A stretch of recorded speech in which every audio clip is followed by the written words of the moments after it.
بسم اللہ الرحمن الرحیم۔ السلام علیکم۔ بہت مدت پہلے دور دراز کے ایک ملک میں یہ قاعدہ تھا کہ اس ملک کے لوگ ہر سال اپنا بادشاہ تبدیل کرتے تھے۔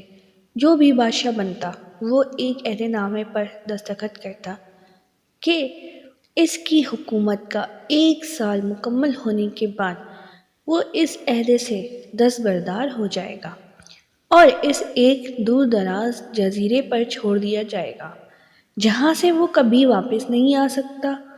جب ایک بادشاہ کا 1 سال دور حکومت مکمل ہو جاتا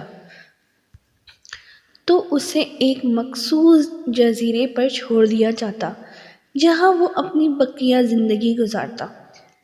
اس موقع پر اس بادشاہ کو بہترین لباس پہنایا جاتا اور ہاتھی پر بٹھا کر اسے پورے ملک کا سفر کروایا جاتا جہاں وہ سب لوگوں کو آخری برخبر کہتا۔ وہ بہت ہی افسوسناک اور غمزدہ لمحات ہوتے اور پھر وہاں کے لوگ بادشاہ کو اس جزیرے پر ہمیشہ کے لیے چھوڑ آتے۔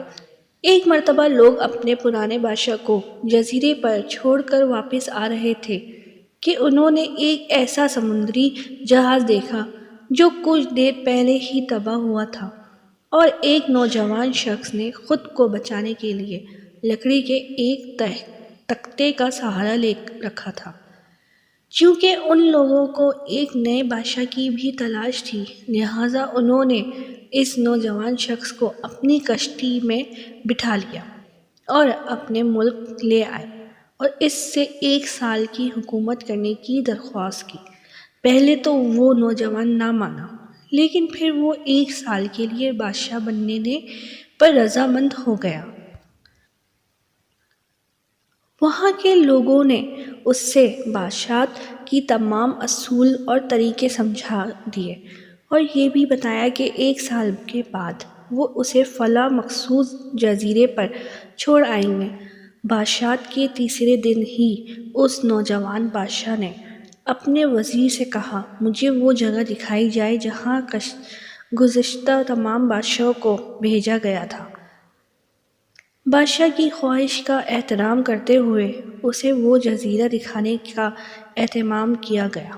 وہ جزیرہ مکمل طور پر جنگل تھا اور جنگلی جانوروں سے بھرا ہوا تھا۔ ان جانوروں کی آوازیں جزیرے کے باہر تک سنائی دے رہی تھیں۔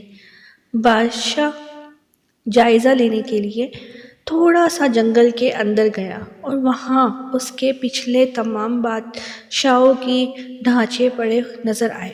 وہ سمجھ گیا کہ بہت جلد اس کا بھی یہی حال ہوگا اور جنگلی جانور اس کو چیر پھاڑ کر کھا جائیں گے۔ ملک واپس پہنچ کر بادشاہ نے مضبوط و توانا جسم کے 100 مزدوروں اکٹھے کیے، ان سب کو اس جزیرے پر لے گیا اور حکم دیا، جنگل کو 1 ماہ میں مکمل طور پر صاف کر دیا جائے، تمام خطرناک جانوروں کو مار دیا جائے اور سب فالتو درخت کاٹ دیے جائیں۔ وہ ہر ماہ خود جزیرے کا دورہ کرتا اور کام کی خود نگرانی بھی کرتا۔ پہلے مہینے میں ہی تمام خطرناک جانوروں کو مار دیا گیا اور پھر بہت سے درخت بھی کاٹ دیے گئے۔ دوسرے ماہ تک جزیرے مکمل طور پر صاف ہو چکا تھا۔ اب بادشاہ نے مزدوروں کو حکم دیا کہ جزیرے پر مختلف مقامات پر خوبصورت باغات تعمیر کیے جائیں۔ وہ اپنے ساتھ مختلف پالتو جانور مثلاً مرغیاں، گائیں، بھینسیں، بطخیں اور بھیڑیں وغیرہ بھی جزیرے میں منتقل کرتا رہا۔ تیسرے مہینے میں بادشاہ نے اپنے مزدوروں کو حکم دیا کہ ایک شاندار گھر تعمیر کریں اور اس جزیرے پر ایک بڑی سی بندرگاہ بھی بنائیں۔ گزرتے مہینوں کے ساتھ ساتھ وہ جزیرہ ایک خوبصورت شہر میں بدلتا جا رہا تھا۔ وہ نوجوان بادشاہ بہت سادہ لباس زیب تن کرتا اور اپنی ذات پر بہت کم خرچ کرتا تھا۔ اپنی بادشاہت کی زیادہ تر کمائی وہ جزیرے کو بنانے میں لگاتا رہا۔ 10 ماہ گزر جانے کے بعد بادشاہ نے اپنے وزیر سے کہا، میں جانتا ہوں کہ 2 مہینے بعد مجھے جزیرے میں چھوڑ دیا جائے گا، لیکن میں ابھی سے وہاں جانا چاہتا ہوں۔ وزیر اور دوسرے وزیر اس بات پر متفق نہیں ہوئے اور بادشاہ سے کہا، آپ کو 2 ماہ مزید صبر کرنا ہوگا تاکہ سال پورا ہو جانے کے بعد ہی آپ کو اس جزیرے پر چھوڑا جائے گا۔ بالآخر 2 ماہ مکمل ہو گئے اور بادشاہ کا 1 سال ختم ہوگا۔ حسب روایت وہاں کے لوگوں نے اپنے بادشاہ کو شاندار لباس پہنایا اور ہاتھی پر بٹھایا تاکہ وہ اپنی رویہ کو خیر آباد کہہ سکے۔ خلیفہ توقیع یہ بادشاہ اپنی علیحدہ تقریب پر بہت ہی خوش تھا۔ لوگوں نے اس سے پوچھا، اس موقع پر تمام گزشتہ بادشاہ تو رو رہے تھے لیکن آپ ہنس رہے ہیں، آپ کی اس قدر خوشی ہونے کی کیا وجہ ہے؟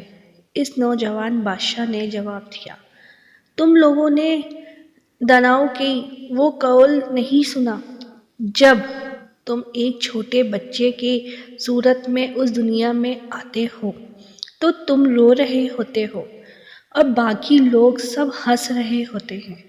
ایسی زندگی جیو کہ جب تم مرو تو تم ہنس رہے ہو اور باقی دنیا رو رہی ہو۔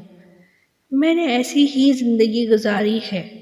جس وقت تمام بادشاہ محل کی رنگینیوں میں کھوئے ہوئے تھے تو میں اس وقت اپنے مستقبل کے بارے میں سوچتا تھا اور اس کے لیے لائحہ عمل تیار کرتا تھا۔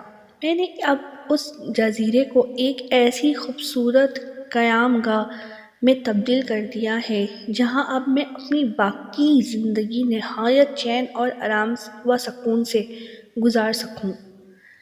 اس کہانی میں آپ نے اب کیا سمجھا؟